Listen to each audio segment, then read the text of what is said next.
Hey everybody, welcome back to Imposter Coding. I am the Imposter Coder, Gary. So in the last video I tried to do a pre-written script and I really didn't like how it turned out. So moving forward, I'm just going to let it fly. With that said, I tried to make the next video, or I tried to make the next 3 steps all into one video, but even after I cut it up, it was already pushing an hour long. So I'm going to break it down into 3 more smaller segments. Those segments will consist of creating our first workspace, creating our first package, and writing a very simple node. Real quick, this is not a tutorial. I'm not a real developer. I'm just kind of documenting my learning process as I explore ROS robotics and 3D modeling. Okay, so I'm on step 3 of this 3-part process. So far what I've done was I've created my first workspace in the home directory. I've created my first package inside the source directory of my workspace, and now I'm going to create my first node, which is going to live inside the package. I'm going to create a very simple node. It's a bare minimum node. It'll fire up, it'll do a console log, and then I'll have to kill it manually. But essentially this will be a good blueprint to use for building future nodes. And with that said, let's get into it. So what we're going to do is start right out with creating a node. So what we want to do in order to do that is we want to go ahead and create our first file. We can actually, I think, instead of, okay, there we go. We can actually run a terminal right down here on the bottom of our screen, so we don't actually have to keep jumping back and forth between the 2 terminals. So we can see that we're in the right directory, or we're in our home directory here, and everything down here should work exactly the same as it did before. I want to navigate to the package that we just created. So we're going to go to our first workspace, our source file, and then we're going to go to the package that we created. We see inside our source directory we have Larry controller, and inside Larry controller we have another file called Larry controller. So what we're going to want to do is we're going to want to step into that subdirectory also called Larry controller.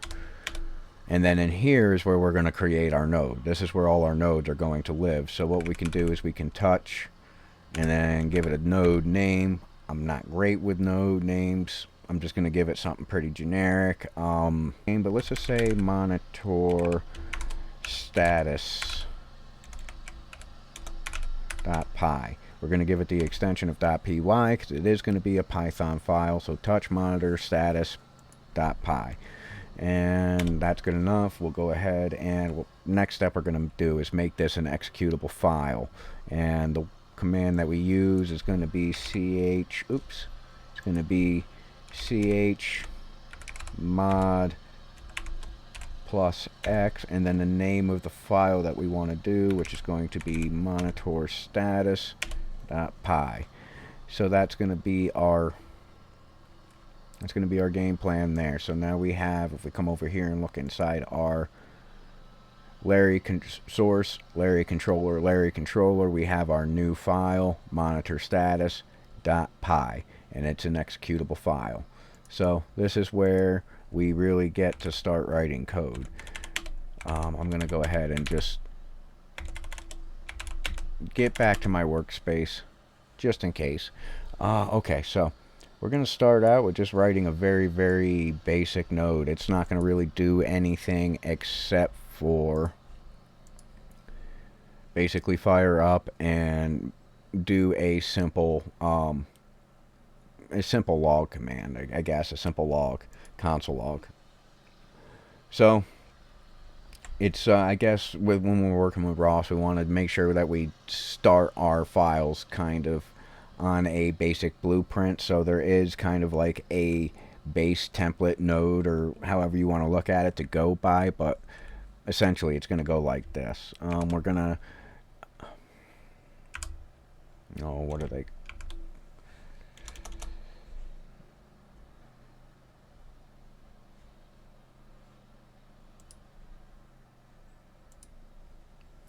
So essentially it's going to consist of the basic things, some basic things. The first line has got to be what they call an interpreter, I believe. So it's going to tell I guess, ROS, that this is going to be a Python file. So I've seen it before. I've used it before.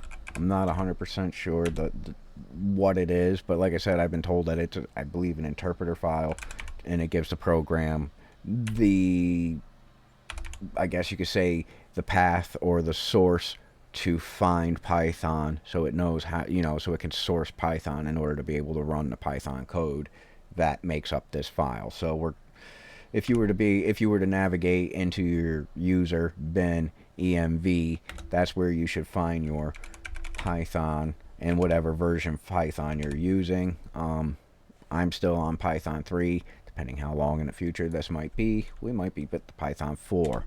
It's been Python 3 for quite a while now, so we'll see what happens. The next two things that we got to do is we got to actually import the dependency that we spoke of. So if we remember from a few minutes ago, in our in our package XML, we have this dependency RCL-Py. We're calling that dependency here, so that way we can then call it inside our Python files. So that's why you have to make sure it's in your package XML, otherwise you won't be able to get it here. So in Python, it's pretty simple. You just RCL, and it actually even suggests it. And then the next thing that we're going to need to do is we're going to have to import the node object. We're going to make a node class, and our class is going to inherit everything from the ROS node. So what we need to do is we have to import that. So import, or no, from RCL Py.node, I want to import, and you can see that it's suggesting it, so that means it does indeed exist. And then from here, it's basically, that's what you need. What I'm going to do next is, I guess we could do a little pseudo coding. The next steps are, I'm going to go ahead and create a class for the node, and then down below I'm going to create, and this is what basically all of your nodes are going to need in order to work, as far as I'm aware. But we're going to create at least one function, which will be our main function, which is going to essentially initiate our node.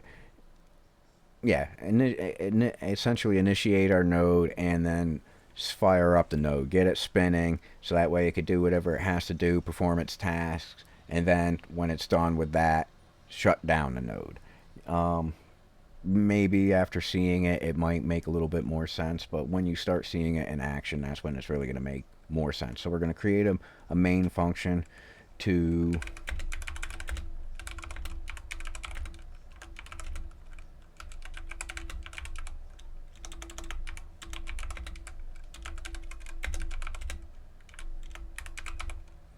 so again, make a main function to initiate the node and start and stop the node.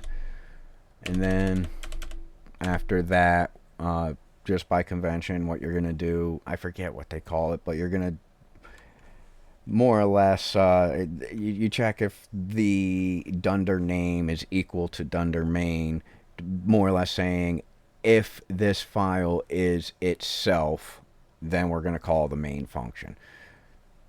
Essentially what it's going to do is the same as if you just did that. But if, sorry, let's go ahead and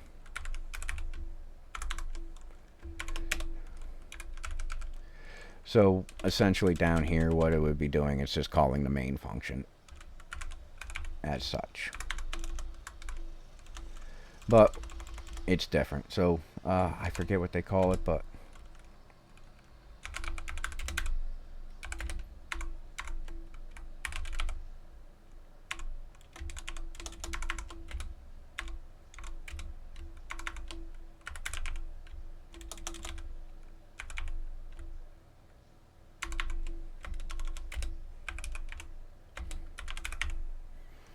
okay, so that's essentially what we got to do as our bare minimum. So let's go ahead and start by creating our class. What do we got for time? Creating our class. So our first thing is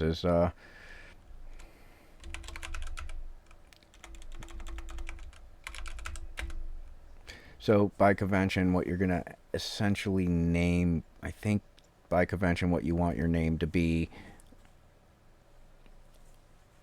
is essentially kind of the same thing as what your file name is. I think that's how the convention works. So there's going to be 3 things that we're going to reference, and by convention they don't have to be the same name, or they technically don't have to be all the same name, but by convention they are all the same name. So like our file name is monitor status, our class name would be monitor status node, and then we're going to inherit the node module, and then first thing we're going to do is we're going to actually initiate like we're supposed to. Double on. Ooh, that's not what I wanted to do. We'll type it out because all we want is that. And then inside here we're going to go ahead and call the super function to do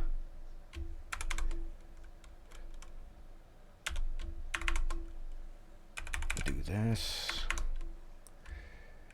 And then now this is where we're going to actually give this kind of like its own name. So again, this name, and this name don't all have to be the same, but by convention they typically are. So and you would store that this is a string. It says, you could see here that it says that we need to submit our first argument as a string, and then the rest of the arguments are defaulted. This is the only one that it's expecting.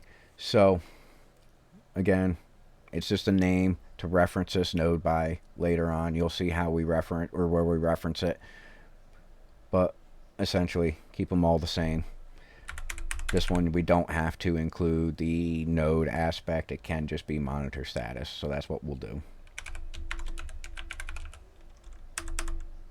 Okay, so now this is where you're going to start doing things that you typically would do with your class, which would be if you had class properties that you wanted to define, you could, or if you had passed in arguments, you can accept them and set them to be class attributes or properties. And then you would also create all your class methods or anything that you want to have happen when your program, or when this class is initiated, when this model is used. You can have something run on initiation, which is essentially what we're going to do just to test it out. We're going to say, and this is just one of the built-in or features that you get from the node object. So and that's, you'll see, self.logger or self.getLogger, and it's very important that you remember that you have to call it as a function. And then what we're going to do is, we have a few things that we can do, but self.getLogger is going to more or less do a console log down here rather than just a print statement. We're going to use self.getLogger from the node module. For now we'll just use info, which we can get into more detail in that later, and then all we got to really do is pass in, I guess, anything that we want to, but typically I pass in a string or a type of string. So I guess for now what we can do is just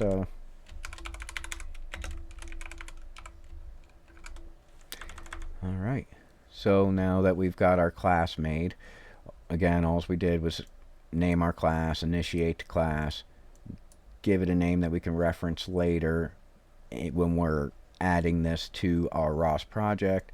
Then we're going to come down here and we're just going to do a simple log or print statement, hello world. Next step, according to our pseudocoding, is we want to create our main function. Inside here, this is where we want to, this is where we're going to initiate our node and then start and stop the node. So conventionally, or by convention, what we're going to go ahead and do is assume that there is a potential for arguments. We don't know how many, we don't know when or why, so we'll say args, implying that there's going to be possibility of multiple arguments, but we're also going to give it a default value of none, so that way we don't have to give it any arguments, but if we decide to later on, we can. Then we're going to use RCL pi, and we're going to go ahead and use its built-in function in it, which is what's going to allow us to initialize as ROS communications for given context. So what we're going to initialize or essentially do is tell RCL_Pi what our arguments are going to be, if any. So what we can do is just pass in args, and that's going to be an argument that it's looking for, because again, this is a function, and we could see that it's looking for a list of strings or a list of arguments, which could be none. So but you do have to define it. What we're going to do is, since we're passing in args as an argument in our main function, we'll just pass it back in as a parameter down here, or as a argument down here. Okay, now what we're going to do is we're going to actually initiate our first instance of that node. Monitor status node, and we don't have to pass in anything actually, so that's all good to go. So now what we did was, again, we initiated the arguments in the RCL_Pi, and then we initiated the node itself. The next thing that we're going to want to do is actually start up the node. So again, the reason why we really want this is because it comes with some built-in methods that we can use. Two of the methods are spin and shutdown, and those are the methods that we're going to actually use to pass in, or start and stop our node that is up here. So what we can do here is RCL_Pi dot spin, and then this is going to be looking for an argument, and the argument that it's looking for is a node, which we just created. So we'll go ahead and pass that in. So this is how I believe these arguments actually get to our node, if there were any, is because they will get passed in when we start the node up using RCL_Pi spin. And then the next only thing to do is, after it runs, which it'll run until it's either told to shut down or until a script inside the class tells it to shut down. But the next thing that we do, once the command, or once everything in the class is done performing, once all the tasks are performed, the next thing to do is to shut it down. So RCL_Pi dot shutdown, and I don't think we have to pass anything in there. Okay, so this is our main function. Again, this isn't going to do anything unless we call it. So what we want to do, and this is just by convention that you do it this way, and I'm sure there's a real reason why, because at some point we may want to check to see if it's a different file that we're sourcing from before we run it. So what we want to do is, if name is equal, and this has actually got to be in quotations, we want to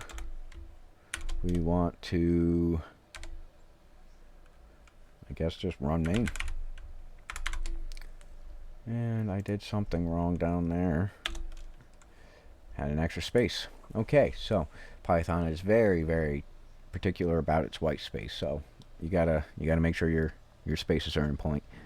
Alright, so again, our interpreter line, our imports, we created our class, we created our main function, which is going to initiate our class object, start it, stop it, and then we're going to check to make sure that the file is, or the name of the file, or we're going to check to see if this is the file that is itself, I guess, essentially, and then we're going to run the main function that we created, which should only really initiate this node and log hello world.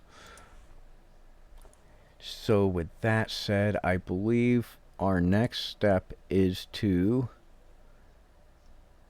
build our package again, source bash rc, or run a new terminal, and then we should be able to access our Larry controller package and we should be able to access our hardware monitoring node.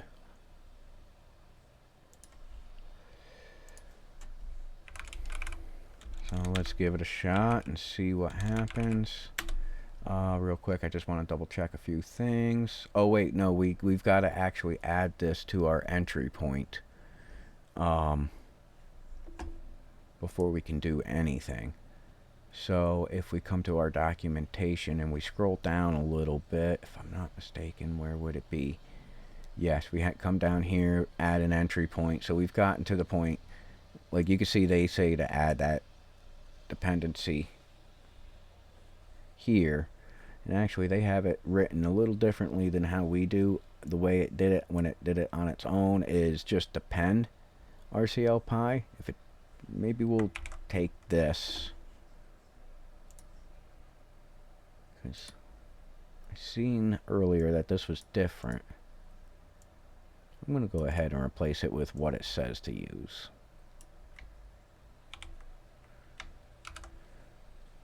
And that's another way that you can add it. So if you don't add your dependencies when you create your package, you could always just add your dependency right there like that in your package XML, which is inside the package itself. Okay, so we got our dependency set up. Let's go back to the documentation quick. So where we've got to go to do this is in our setup.py, and what we want, which we were looking at just a second ago, and then what we want to do is go to the entry points, console scripts, and we're going to add in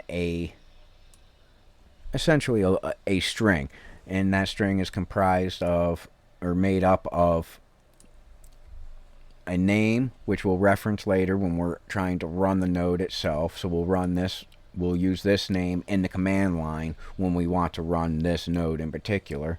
Then we're going to reference the package that contains a node that we're referencing. So in our case, it will be Larry container or Larry controller. Then you're going to reference the file name, the name of the node, or the name of the file that the node is in, and then you're going to reference the function that you actually want to run. So in our case, come back to our VS Code, come back to our node. What we're going to do is we're going to give it a name that we're going to reference later on. It can be whatever name we want. We'll probably stick something similar with monitor status. And then after that, we're going to reference our package. And then after we reference our package, we're going to reference the file name. And after you reference the file name, we're going to reference the function inside the file that we want to have ran. So, and that'll also be the the function that you have here. So real quick, let's just go ahead. We don't need our XML anymore. We can close that. Let's grab our setup.py. So again, entry points in our console scripts. This is going to have multiple nodes in here. So one thing I will say is after you create a string, you're definitely going to want a comma there. Putting it there now isn't going to hurt anything, but if you forget to add it later, you will get an error. I'm pretty sure the error is pretty self-explanatory when it comes up, and if you watch the series, I'm going to definitely make that mistake at some point. So you'll get to see the error, I'm sure. So again, we're going to give it a name. In my case, I'm going to just give it a name of monitor node. Yeah, so to give it something different, I'm going to say monitor node. And then I'm going to say that equals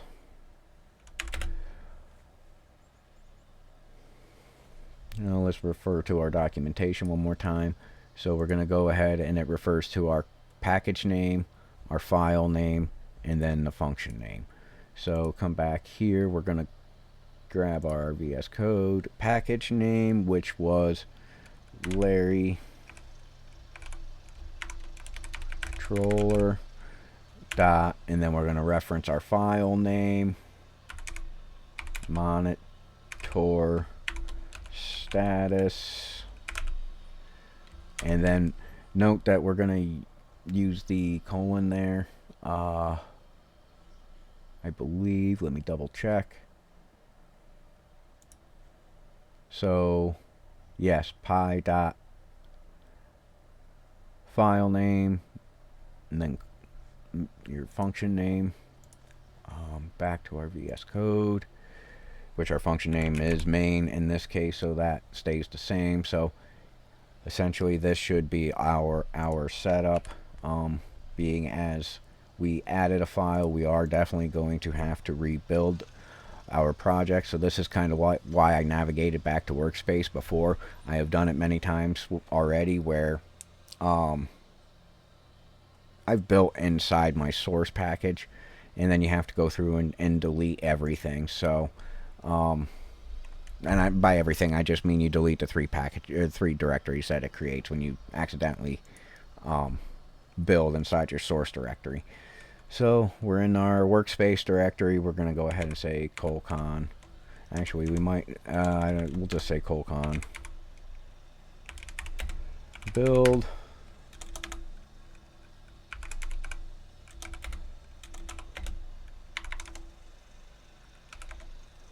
oops, we don't want symlink, we don't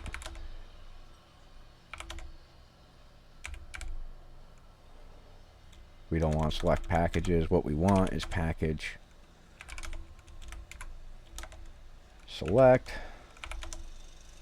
and the package that we're going to build is Larry controller. We got a successful build, right? Started, finish. Okay.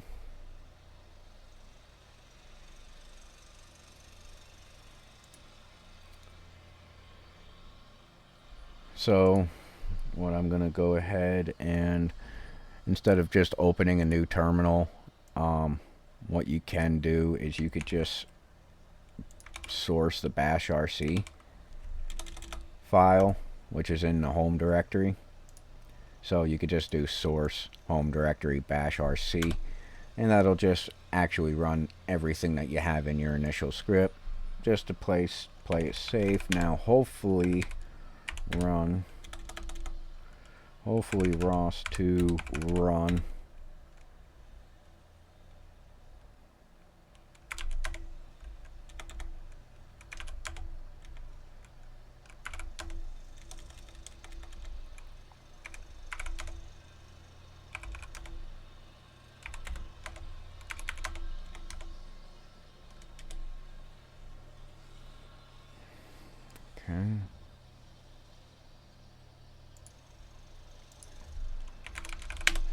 Okay, so now that we have our node created here, we have it source and our entry points there.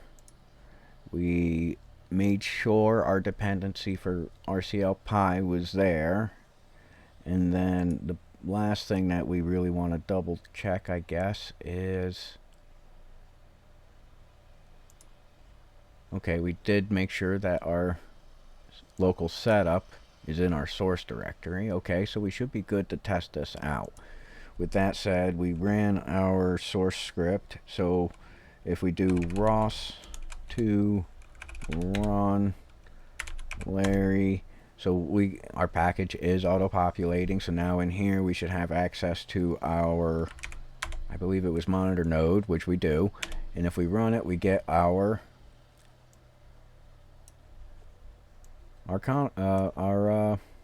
what do they call it? Logger. Our info logger.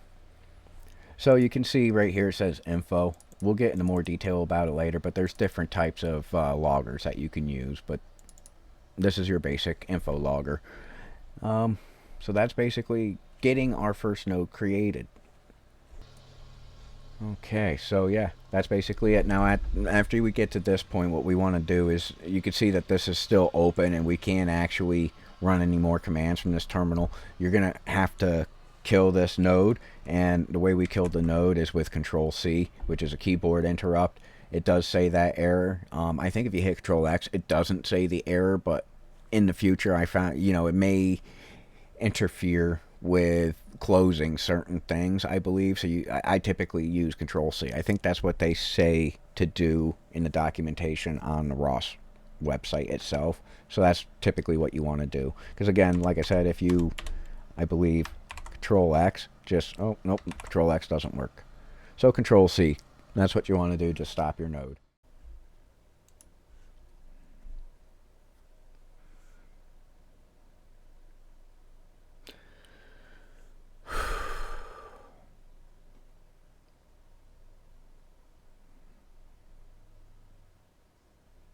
All right, thank you. Okay. All right, thank you for tuning in to another episode of Imposter 2.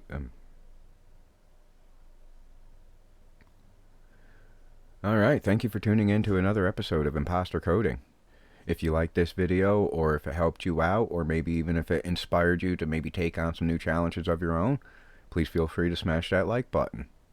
Now, if you want to follow along or just stay up to date with my learning process or see where the builds are going, go ahead and subscribe to my channel so that way you can stay up to date with every video that I post. Alright, and then until next time, stay coding, stay happy.